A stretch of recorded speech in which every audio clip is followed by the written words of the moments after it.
Hello everybody, this is Shmuel Rabin, and welcome to the second in our series of classes on the High Holiday Prayers.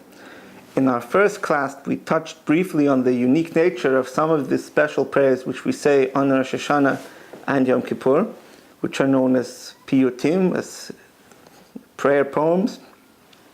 And this unique nature was, as we explained, that although they may be said every year and repeated, nevertheless, they still retain a flavor of them being an addition, something that was instituted as an alternative, as something to make the regular service more meaningful and more inspiring. So I'm just going to give a little bit more on that background and to further appreciate what this exactly means. So first of all, let's go back to the beginning, how the atmosphere was and how prayer usually worked during the time when these specific poems were composed. Before I say that, I just want to reiterate that what we say nowadays, no matter which synagogue you go to, no matter which background we have, whether it's Ashkenazi or Sephardi or Hasidic or whatever it is, whatever we say actually is only a very small fraction of the vast literature of poetry, of the special, inspiring, at least to that time was inspiring, although some people might have problems trying to tap into the richness of it. But there was huge amount of compositions made during this period of a few hundred years. And there were even cases where, since, as we said before, that the poems were never meant to be fixed, so you even have cases of one particular paitan, one composer, composing different alternative compositions for the same day, for the same occasion. So from that you see clearly that when somebody composed something, he didn't intend that this is going to be my composition for Rosh Hashanah, for example, and this is going to be the same every Rosh Hashanah, but he composed maybe every year he might have composed new compositions. And you see this in many composers, many paitanim. So when did this happen? So one of the most famous composers of piyutim, his name was Rabbi Elazar HaKalir, and his whole personality is somewhat of a mystery. It's not even clear, there's not a consensus of opinion among the scholars even as to when exactly he lived. According to certain Kabbalistic sources, he lived as early as the 2nd century, because they say that he was a Tana, one of the sages of the Mishnah. Other sources would seem to indicate that he was a few centuries later, around the 6th or the 7th century. But what everybody does agree on is that he lived in Israel. And also some of the other composers of that early age, for example, there was Yossi ben Yossi, there was Yanai, they also lived in Israel. Now, why is this so significant, the fact that the early paitanim, the earliest composers of this prayer poems, lived in Israel? So, to give an indication and some idea of the flavor of prayer, how it was practiced in that time in Israel, we'll say here 3 things which were practiced at that time in Israel in which it differed from the prayer as we know it today. As we know that there are, for much of Jewish history, for the first millennium of the Common Era, there was 2 Jewish centers. There was the center in Israel and there was a center in Babylonia. We have 2 Talmuds. We have the Babylonian Talmud and what's called the Jerusalem Talmud, the Talmud Yerushalmi. And by far what's more studied and what's more known is the Babylonian Talmud. And similarly, the form of Judaism which is practiced, all the minhagim, all the Jewish law and custom, all follows mainly what is written in the Babylonian Talmud. So the Jerusalem Talmud, and similarly the custom as things were practiced in Israel, in some respects were done differently. They had different customs, they had sometimes different halachot, and this is reflected also in the things which we'll enumerate now. So, as I said, I want to say three things which are interesting, although they don't directly relate to the Rosh Hashanah prayers, but it's still interesting to get a feel. So first of all, we have the Shmona Esrei. As we said in the last lesson, Shmona Esrei means 18. This is the central prayer, also known as Amidah, which we say in the morning, the afternoon, and the evening service. We say it standing with our feet together, facing the direction of Israel, of Jerusalem, and the Holy Temple. So the number 18 refers to the number of blessings in the Shmona Esrei. But if you open up the Siddur and count how many blessings there are, you'll see there are in fact 19 blessings. So how come the prayer is called Shmona Esrei, 18? So many people will be familiar with the answer, and that is that there was an extra blessing which was added later than the other 18, which refers to the Lamalshinim, which is those who inform. The blessing was instituted at a time when there was religious persecution, and it was a great problem for the Jews, as can be imagined. So this was a special blessing instituted. Described at length in the Talmud. But it would seem from that it was a relatively short time during which the prayer of Shemona Esrei actually had 18 blessings, because it was not that long between the composition of the Amidah itself and when this blessing was added. So it would seem to be sort of disproportionate that it's still called Shemona Esrei even after all these years. So this is only part of the answer. There is more to it. And that is that in Eretz Israel, in Israel, in fact, the practice of saying 18 blessings went for much longer than just this short period of time. For as long as the custom of Eretz Israel was in practice, which was roughly until the end of the first millennium in the Common Era, there were 18 blessings in the Amidah. How was this? Even though they added this blessing, V'lamal Shinim, but they still kept the number 18 through combining two of the other blessings. So you have, in the Shemona Esrei, there are two blessings, one referring to the rebuilding of Yerushalayim, Yerushalayim Erecha, which finishes off with the words Bonei Yerushalayim, who rebuilds Yerushalayim. And then there's the next blessing, which starts off at Samach David Avdecha, praying for the restoration of the monarchy of the house of David, and for the coming of Mashiach, who will be a descendant of the house of David, which finishes with the words Matzmiach Keren Yeshua, as we have it nowadays. It's Matzmiach Keren Yeshua, who causes the power of deliverance to flourish. So these two blessings, they would seem to be pretty similar. The building of Jerusalem comes about through Mashiach. In fact, even in the blessing of Yerushalayim itself, we also mention the descendant of the house of David. We say that in Yerushalayim you should establish the seat, the throne of David your servant. So it makes sense that these two blessings could be combined since they are of a similar nature. In fact, that is what we do during the Birkat Hamazon, during the benching, grace after meals. We actually have one blessing which refers both to the rebuilding of Yerushalayim. It finishes off Bonei V'Rachamav Yerushalayim, which also mentions, in fact, it's a requirement, it's brought in Halacha. This is one of the certain pinpointed cases where you have the Halacha itself dictates what should be included in a blessing.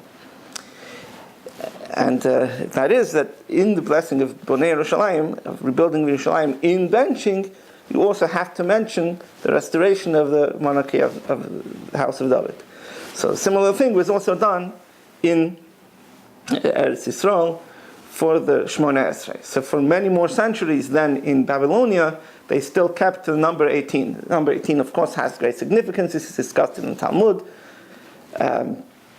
There are 18 vertebrae in the spine. That's one of the explanations which is brought in the Talmud. There are also other explanations as to why there should be, in particular, 18 blessings in the Shmoneh Esrei. So they kept this number 18 by combining these two blessings. So you see here that in Israel there was a certain flexibility, that they were able to combine things. And this often is manifest in the Rosh Hashanah prayers as well. For example, in the Musaf of Rosh Hashanah, we have, unlike every festival, Amidah, where it consists of 7 blessings, Musaf of Rosh Hashanah has 9 blessings. So you have the opening 3 and the closing 3, and instead of 1 in the middle, you have 3 in the middle. These are very special. It's a highlight of the Rosh Hashanah service. They are called Malchuyot, kingship of God, Zichronot, God remembering, and Shofrot, and the Shofar in history. And the first, however, of these blessings, which is Malchuyot, it does a double duty because it serves both as the middle blessing, which is usually said on every Shabbos and festival. You say the middle blessing is corresponding to what's called in Hebrew Kedushat Hayom, the holiness of the day. So on Shabbos you say a blessing describing the holiness of Shabbat. On every festival you say a blessing describing the holiness of that festival. And it finishes off with the words Mekadesh HaShabbat, who sanctifies the Shabbat, or who sanctifies Israel on the festivals. So on Rosh Hashanah, the blessing of Malchuyot, God's kingship, is doing also the duty for the blessing of Kedushat Hayom. You combine the concept of the holiness of the day of Rosh Hashanah with the idea of God's kingship. The second thing, which was unique, and which is also many people will be surprised to hear, is regarding the Kriyat Torah. Now, we're all used to the idea that every Shabbat in Shul, we read a portion of the Torah, we go through the entire Torah each year, and of course we make a big celebration on Simchat Torah, which is held on the day after Shmini Atzeret, or in Israel, it's nowadays held on the day of Shmini Atzeret itself, because you only have one day of Yom Tov, so Shmini Atzeret and Simchat Torah are doubled up. In Israel, at least for many in many communities, they had a different system through which they would finish the entire Torah not once every year, but once every 3 years. Other sources say every 3.5 years. So, which is quite different from what we're used to. We're used to having Simchat Torah every year. It's hard to understand how people could survive without having a Simchat Torah every year. But it's at least it seemed to be obvious that Simchat Torah was first caught on. The idea of making a great celebration on the day after Shmini Atzeret could only have started in the diaspora, because that was the only place that they actually had a day of Yom Tov after Shmini Atzeret. In Israel, they did not have a second day of Yom Tov. So there was no specific day in which they made the Simchat Torah. It wasn't kept once a year, it was kept once in 3 or 3.5 years. And also what's also very surprising is that they didn't have a fixed time, because nowadays, in order to fit, the Torah should be read once a year, so we have an entire system in place to make sure that that happens. That's why we have some parashiot which are read doubled up. You read 2 parashot on one Shabbos in order to make up the required amount of parashiot to be read each year, so that you'll finish on time for Simchat Torah. In Israel, since they didn't finish in a specific time, so they didn't have this concept. So So you see here also the idea of flexibility. Nowadays, basically, if you know the Jewish calendar and you understand how it works, so if you take any day in the Jewish year and you know what day of the month it is, you know roughly whether it was a leap year or not, and various other factors, you could pinpoint right away, you know from the date exactly which parasha is being read in the synagogue that Shabbat. So let's say you'll take like the first of Tammuz. You know that if it's a regular year, it's read this and this parasha, and if it's a leap year, then sometimes, in very rare occasions, it could be a parasha later. So everything is fixed. In Israel, things were not so fixed. And there's a third thing, which is not as shattering maybe as the first two, but it's also about kedusha. We're all used to the fact that every time the Chazan repeats the Amidah, the congregation rises and we say kedusha together. We say kadosh, kadosh, kadosh, holy is Hashem, and so on. And there is a midrash regarding this, that the kadosh, kadosh is what the angels say. We also describe it in the blessings before Shema. We say how all the angels, they say holy, holy is the Lord of hosts, etc.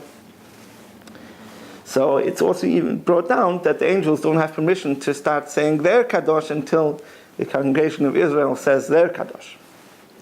That's one way of looking at it. There's also a midrashim which say the exact opposite. That in fact, the Jews say kadosh only when the angels do not say the kadosh. There is a midrash which is brought down in Tosfot that throughout the week the angels are the ones who are saying the kedusha. On Shabbat the angels have a rest, and it's the Jewish people who say the kedusha. And this is also something which I was really surprised to see. I almost didn't believe it when I saw it, but it is true. It's brought in the midrash about this, the angels and the Jews. And this actually was the custom in Israel, that kedusha was only said on Shabbat. You had a repetition of the Amidah throughout the week, but kedusha was only said on Shabbat. So this would also be understood, something about the special Piyotim, Rosh Hashanah and Kippur. You see that there is a great building up towards the kedusha. You see how the kedusha, since it's more of a festive occasion than it would be if it were being said every day. So there is this great build up towards the kedusha. That's why most of the Piyotim usually are leading up towards the kedusha. They start off with the first two blessings of the Amidah, and then they go up towards the kedusha.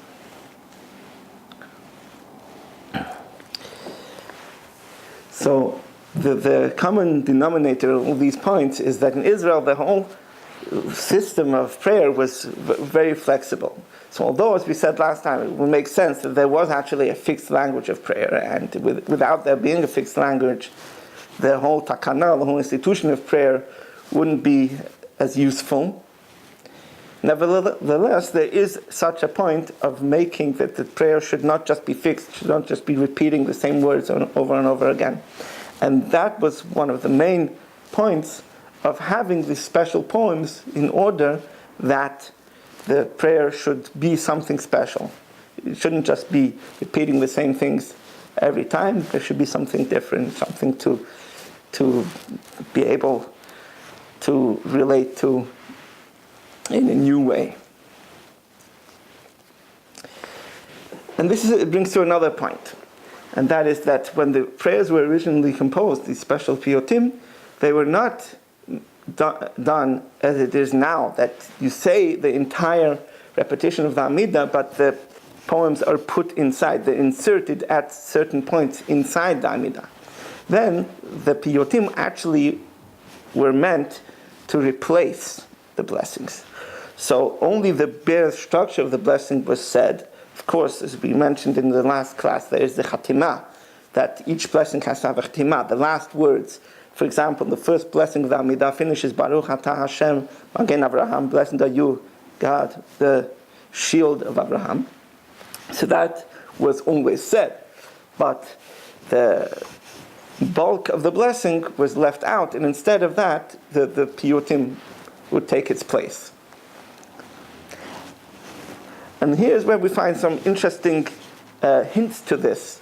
If we open up the Machzor, I'm using here the Kahot annotated Machzor for Rosh Hashanah. So I'm reading here from page 117, which is the Shacharit repetition of Amidah for the first day of Rosh Hashanah. So the last words before the Chazan resumes saying the repetition, saying the last few lines of the repetition, of the first blessing of the repetition, is that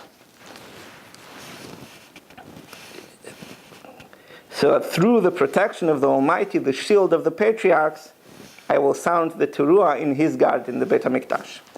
So we mentioned the shield of the patriarchs because, as we said last time, there is a law in halakha that before you have the chitimah, before you have the last the words of each blessing, you have to reiterate the content of the chatimah in the body of the blessing itself.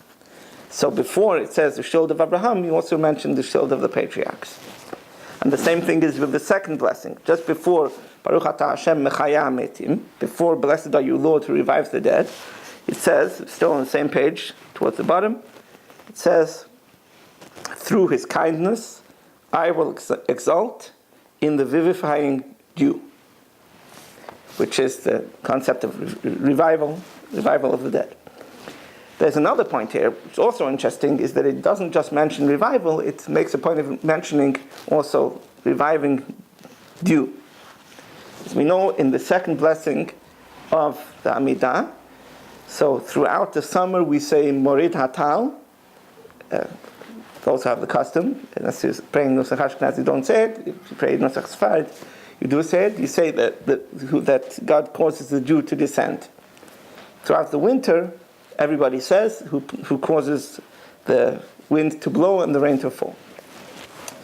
Now, if the bulk of the blessing would not be said, so that means that these words would be absent. They wouldn't be said in the body of the blessing. So since the Paitanim, the composers of these poems, wanted to mention that, during the winter they would have to. So actually there's a difference in halakha between the winter and the summer. If somebody neglected to mention the bringing down of rain during the winter, the halakha is they actually have to go back. They have to repeat the Amidah. If somebody during the summer didn't say about the dew, they actually do not have to repeat Amidah. If they said the rain instead of the dew, they would have to repeat Amidah. But if they just didn't say anything at all, they would not have to repeat Amidah.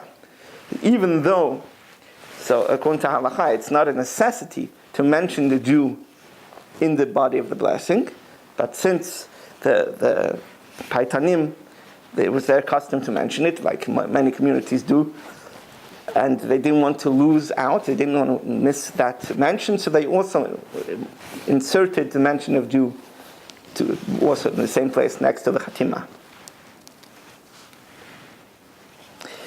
It's also an interesting point, which was pointed out by one of the academic researchers on the subject of piyut, and that is that we find something unusual. That is that many of these piyutim start with what's called a reshut. That means that in the beginning of every repetition, whenever the chazan is about to start saying something different, something not like the regular prayers, so he inserts a paragraph which reads in Hebrew, Misod Chachamim Unvonim, and so on. It's saying that based on the teachings of the wise and the understanding sages, I open up my mouth to beseech the face of God, and so on, or some similar formula.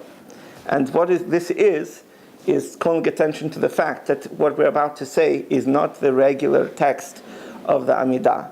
We're adding it. And therefore it is called nitilat reshut, which means like taking permission, as it were, telling God, as it were, that bear with me, like when I'm saying sort of my own words here, not really the particular proper words which were instituted by the Anshe Knesset Hagdolah, the men of the Great Assembly, in the times of Ezra, or later on during the times of Rabin Gamliel, and the sages of the Mishnah. What I'm about to say was composed much later. It's not the actual sacred, hallowed formula. But I'm allowed to do so because the sages decided that it's permitted. Following that paragraph, in all the Shacharit repetitions of Rosh Hashanah and Yom Kippur, which is 3 days, right? First day, second day, and Yom Kippur, there's an extra paragraph.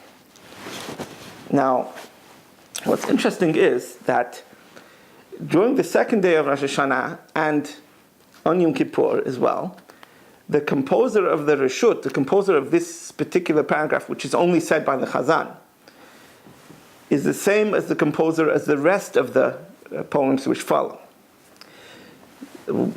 They lived, actually much later, they lived in the early Middle Ages, or maybe a little before, actually.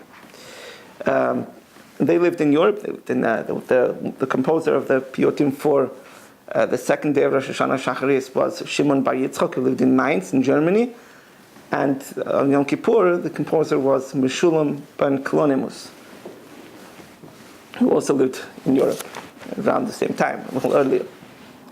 The composer of the first day of Rosh Hashanah, most of the Piyutim, was Rabbi Elazar HaKalir, who we mentioned before, one of the foremost composers, and the one who almost you can say he set the tone for all the compositions which followed.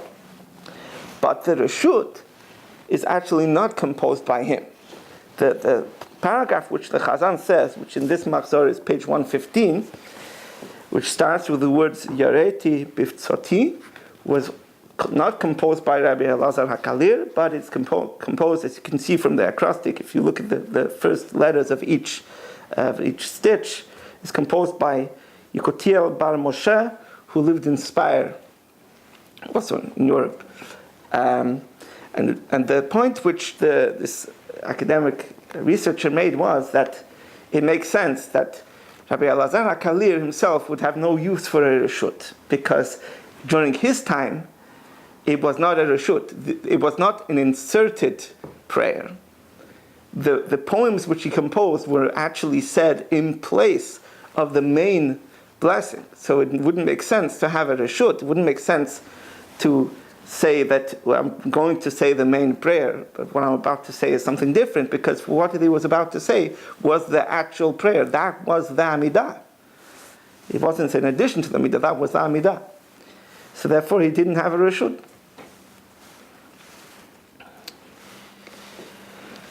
So you can see from here that the situation nowadays, as you can see, is different than it was then. When the Piyutim were first composed, first of all, they were not fixed. Also, and second of all, they were said in the place of the main prayers. Of course, the Chatimah, as we said, was always said.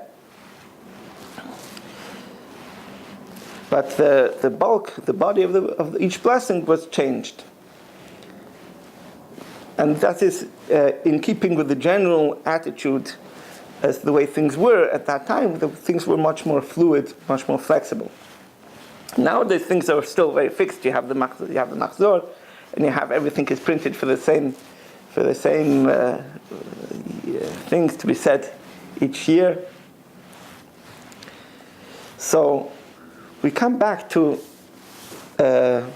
what I promised I would say last lesson about the different approaches to prayer.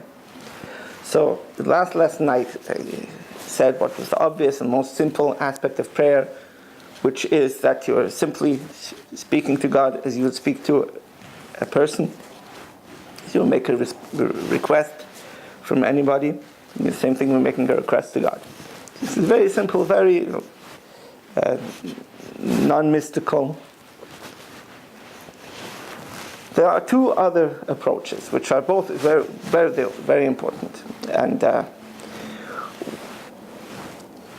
second approach is that prayer is, in a way, is a time of introspection. Prayer is a time for one to be working on oneself, to look at one's situation and see where one's holding spiritually, and to try to refine oneself, to come to a greater understanding of God, greater appreciation of God.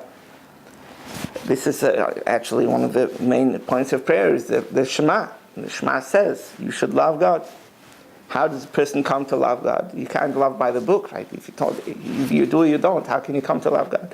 So that the point of prayer is to try to get you into that frame of mind. That's why we have the entire sequence of prayers leading up to the Shema. You have the Pesukei de Zimra, which are the verses of praise, where we speak about many attributes of God, many wonders of the creation, the wonders of the higher worlds, the angels, and so on. And that, or through thinking into all this, you can come to the realization that God is great, and you want to get closer to Him. So that is the second idea of prayer. This is also very important. And the third aspect is the mystical aspect, and that is that whatever words are said in prayer are extremely important, not just because of the meaning, but what the connotations that each word has. So, for example, there were many mystical schools of thought who used to count the letters of each prayer, specifically each blessing in the Amidah. Although this would seem to be a totally peripheral exercise, right? It doesn't have anything to do with the content.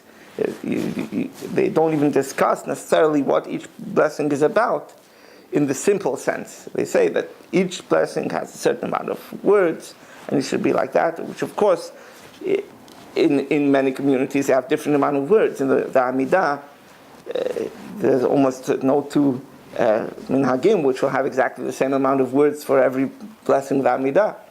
Maybe for some of them, but for the vast majority of them, it will be different. But still, there is this concept. This is a mystical concept. And these three ideas of prayer, even though they might seem to be contradicting each other, really, when looked at properly, they should complement each other. So really, it shouldn't be in such a way that if you say that the prayer is mainly mystical exercise, then okay, then the simple meaning has no relevance. There is actually written from the great Kabbalist Arizal and his students of the Arizal that it's written that if somebody actually makes a request to God, and he is saying, like, please give me life, as we do on Rosh Hashanah, we say, Avinu Malkeinu, our Father, our King, write us into the book of good life, write us into the book of redemption, give us parnasah, give us livelihood, forgive us for our sins. So the Arizal says, what is this? What you're talking to God like you're making a request of Him. He says this is actually similar to put it bluntly, this is the way animals talk. You know, they push themselves against you and asking you to help them, to give them what they want. He said this totally shouldn't be the focus. A person shouldn't even think about himself. When a person prays, he shouldn't think about himself. So what does that mean? The simple idea of prayer is that's the entire premise of prayer, as it's written always, that was what was always done. The people used to make requests of God, whatever they needed. So there's a fascinating explanation of how, in fact, this is not a contradiction. Because really, what we should be doing, I don't know if it's a level that anybody could attain to. I know it is possible, but it takes a lot of work, is that really we do need to ask God for all our spiritual and even our material needs. But it has to be with the awareness that we're not really asking for ourselves. In other words, why do we need to have good health and a good livelihood and forgiveness and all the things that we ask for? We're not really asking for ourselves. We're asking because once we have all that, we'll be able to serve God better. And there is a wonderful saying on the verse from Psalms which says as follows, that Re'evim gam tzmeim nafsham behem titatav, which means that people who are hungry and thirsty, their soul faints within them. The Baal Shem Tov explained this verse figuratively as saying that when people are hungry and thirsty, then nafsham, it's the soul, not meaning not the soul of the person, but the soul of the food and drink, which the person is yearning for, is pahem titataf. It's enwrapped. Titataf has a double meaning. It means faint, it can also mean to wrap, as you say, titatef betzetit. So the soul, the life force of the food and drink, which comes from God, everything is created from God. So the life force is wrapped inside of that material thing. And the reason why we need these material things is because it's not only for the materialistic aspect, but it's for the spirituality which is hidden inside it. And this is actually a very interesting thing which we find, we mentioned in the last class about Hannah, about how she came to ask God in the Mishkan, in the tabernacle in Shiloh, for a son. So there was the Eli, the high priest, the Kohen Gadol. So he saw her. He didn't hear what she was saying. It's written, only her lips were moving. You could not hear her voice. So it says that he thought she was drunk. And he says to her, until when will you be drunk? Please go and take your wine, remove your wine out of your system. And she answered him that, no, I haven't drinking any wine or any strong drink, but I'm pouring out my soul before God. So figuratively, this dialogue is interpreted as follows, that Eli saw her praying, being so absorbed in her request, that he said to her that you are drunk, that you are too much absorbed in your request, you're too much tied up to the materialistic aspect of the prayer. And she replied to him that no, in fact, I'm pouring out my soul. It's not all about the simple meaning of the words. It's also about the spirituality which is hidden inside. Just to one more little point from the Rosh Hashanah prayers, which also shows how the different aspects actually come together and how it works out in history. There is a prayer which we say during the repetition of the Amidah of Musaf of Rosh Hashanah, after the blowing of the shofar, after the three blessings, Malchiot, Zichronot, Shofrot, there's a very special prayer, very moving, very unique, very short paragraph, which reads Hayom Harat Olam, which translates as today is the birthday of the world. And the paragraph finishes with the words Ayom Kadosh, awesome, holy one. So this is an unusual putting together of the two terms, awesome and holy one. And of course, everything we know is by providence. There is a reason, if it was made like that, there is a reason behind it. But there's actually also a simple reason behind it, how it actually came to read like that.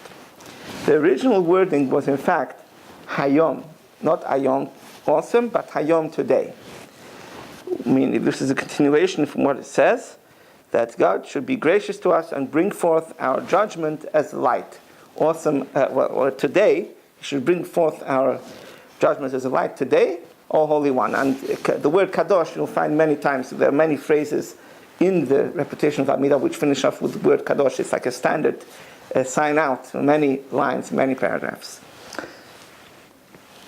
So, there was Rabbeinu Tam, the grandson of Rashi, famous French scholar from the Middle Ages, who had a problem with this terminology, because it's written in the Talmud as follows. It's written that there are 3 books which are opened in front of God on Rosh Hashanah.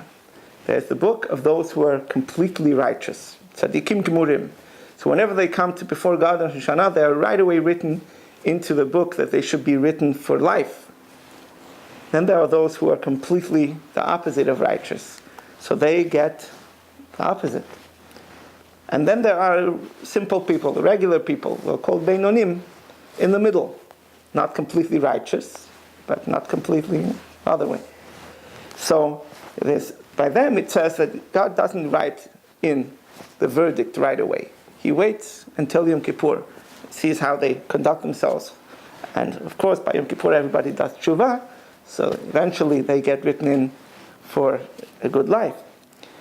So here, on Rosh Hashanah, there is this terminology that God should bring forth our judgment today.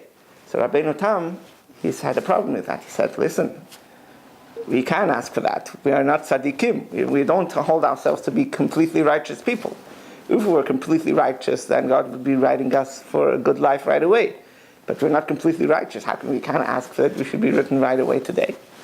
So he wanted to take out the word ayom. He wanted to remove it. So there were some communities during his time that accepted that.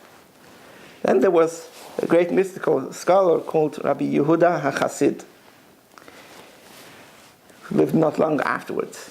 And he was very adamant not to change the text of this prayer. And what did he say? He didn't answer the claim of Rabbeinu Tam. He didn't even didn't look at it. He didn't bother to try to refute it or to say whether it's a good point or not a good point. But what was his point? He said, according to the mystical aspect, this was long before the Arizal. There was a group of mystics who lived in Europe, in the Middle Ages too. And he said, according to the Kabbalah, this prayer is supposed to have precisely 32 words. And if you take out one word, so it loses the whole point. And nobody would ever dream of doing that. So what eventually happened was, I don't know who came up with the bright idea, was that in fact, we kept the 32 words, but we changed just one letter. Instead of hayom, today, we say ayom, awesome. So we kept even the same number of letters, never mind the number of words, but Rabbeinu Tam's concern has been dealt with, and Rabbi Yehuda Chassid presumably would also be happy. So you see how the whole system, the way it's done nowadays, is a fusion of all these different aspects of prayer. You have the simple meaning that, of course, we have to make sure whatever we say should make sense. Therefore, we should make sure that we shouldn't ask of God anything which doesn't make sense. But on the other hand, it's fixed.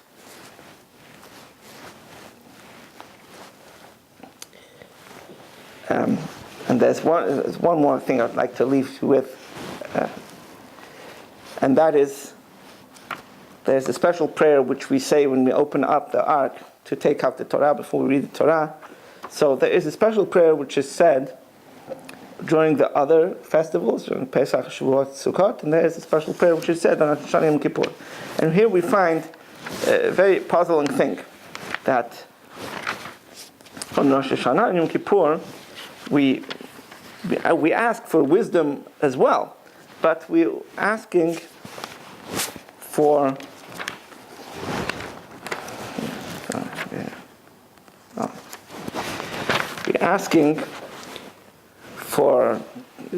that God should bless the work of our hands, He should give us food to eat, livelihood, clothes to wear, wealth, honor, longevity, and so on. We're asking, besides for the spiritual things, which we have a little bit over there, but it's mainly physical things. On the other festivals, it's totally spiritual. We say God should give us a spirit of wisdom, understanding, knowledge, fear of God, and so on. So it would seem to be that the opposite would be more appropriate, that the other festivals, there's more of an emphasis on physicality. You know, there's a special mitzvah, you have to eat and to have a good time. There's a mitzvah to have a meal on Shana too, but it's not to such an extent as there is on Pesach and Shavuot and Sukkot. There's a mitzvah of simcha, there's a mitzvah to have things to eat, a festive meal, even more so than on Rosh Hashanah. And Rosh Hashanah, you would think the person would focus more on the spiritual. But here we see we're asking for a physical. So perhaps you could explain it in the same vein as we were speaking about till now, that you have the concept that during the year, a person maybe is not so fine-tuned into the fact that one's physical needs should be in tune with the spiritual needs. But in Rosh Hashanah and Yom Kippur, there is this concept that we should be aware that we're about to ask God for a good year. So the good year should not just be in the physical good, but the physical should be as a vehicle in order to achieve the spiritual. So therefore it's appropriate to ask, especially for physical, exactly on Rosh Hashanah and Yom Kippur.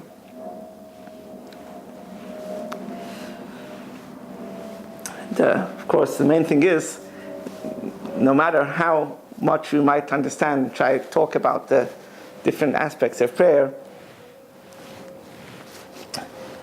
you should never lose sight of the main thing, which is that we actually are approaching God as a child approaches his parent. We say, Avinu Malkeinu, our Father, our King. We should really mean it. We should be aware that it's no matter what knowledge we might possess, what we might have gained through listening to this class, I don't mean in any way it should be that the prayer should become a more intellectual exercise. It should continue to come from the heart. And God should bless us with a good and sweet year.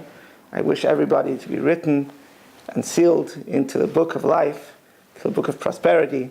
It should be a year of blessing and of redemption for us and for the entire nation of Bnei Israel.